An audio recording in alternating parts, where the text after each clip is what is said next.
pasta fresca. Ara fem la base i després hi decidirem si fem tortellinis, si fem espaguetis, si fem tallarines, el que sigui. Però primer de tot hem d'amassar. Per cada 100 grams de sèmola posem un ou. Aquí farem 400, doncs 4 ous. Comencem a amassar, amassem i quan estigui tot ben integrat ho traurem d'aquí dintre el bol i ho amassarem a la taula. Comencem per aquí, per això.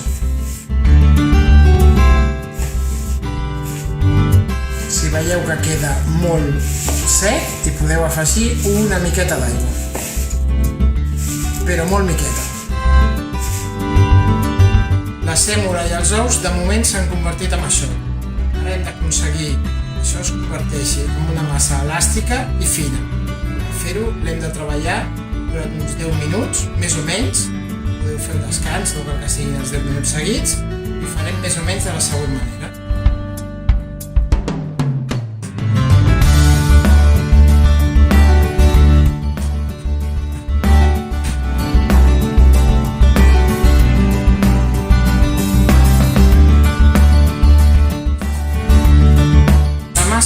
Està millorant. Ja no està tan rugosa, comença a estar força elàstica, però necessitem que sigui molt més fina del que és ara mateix. Això comença a agafar forma, però encara li falta una mica. Deixarem reposar-la un minut, li anirà bé, llavors ens hi tornem a posar. Ja tenim la massa al punt que m'agrada. Ens agrada tenir-la. Ara la deixarem mitja hora reposant a la nevera. I després procedirem a estirar-la. Traiem de la nevera la massa, que l'hem tingut embolicada en paper film, i dels 400 grams de sèmola i els 4 ous, ara tenim 640 grams de pasta fresca. I amb això farem espaguetis i jo crec que podrem fer també tortellinis. Ara començarem a estirar la pasta per trossos. Hem de fer uns 4 trossos. La rodeta ha d'estar al mínim. El mínim és que aquí el forat és més gran. I a mesura que anem estirant la massa, anem tancant la rodeta i s'anirà tancant fins al màxim, que és quan ja la massa estarà super estirada. Veieu? Fem gran, més o menys així, i amb la manivela anem fent això. L'anem recollint. Si és que no la tinc ben subjectada, aquí ho heu de subjectar bé. Llavors això, ara, ho vam fer dinar, feu així, així,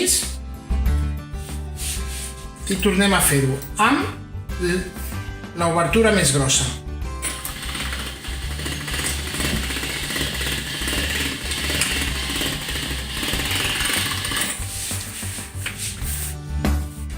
I la massa anirà estirant-se.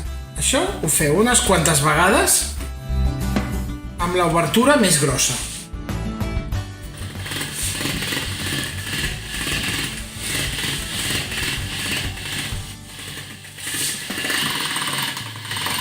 Estem ja en el quart forat.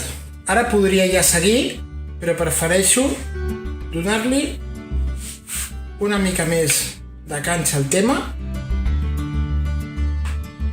retrocedir al tercer, això normalment es fa cap a la meitat, i tornar-la a passar. Així doblegada. Li donarà més cos. I ara tornem al quart.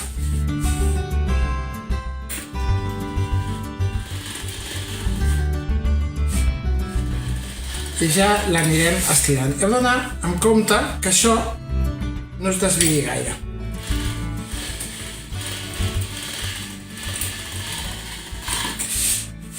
Ho veieu? Com tenim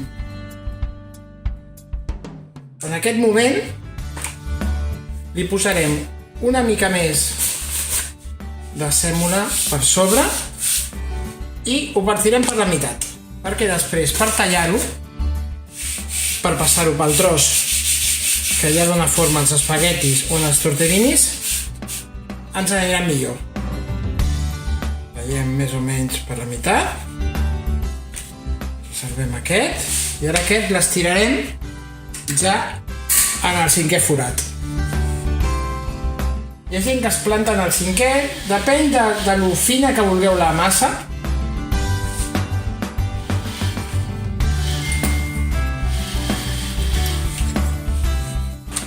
Jo penso que així està bé. Veus, de vegades queda això malament, però bueno, això és un retall que després feu així i els podeu reciclar. Farem un pas més, anirem a l'extrem, al 6è, perquè veieu com queda. És un momentet.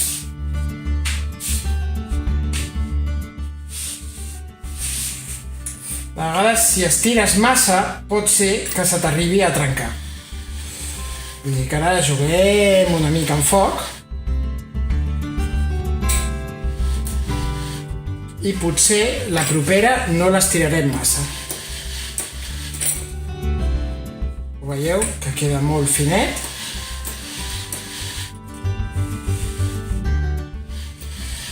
És perquè veieu fins a quin punt la massa es pot arribar a estirar. Aquí tallem això. Jo crec que la propera la farem amb 5. Perquè amb 6 potser queda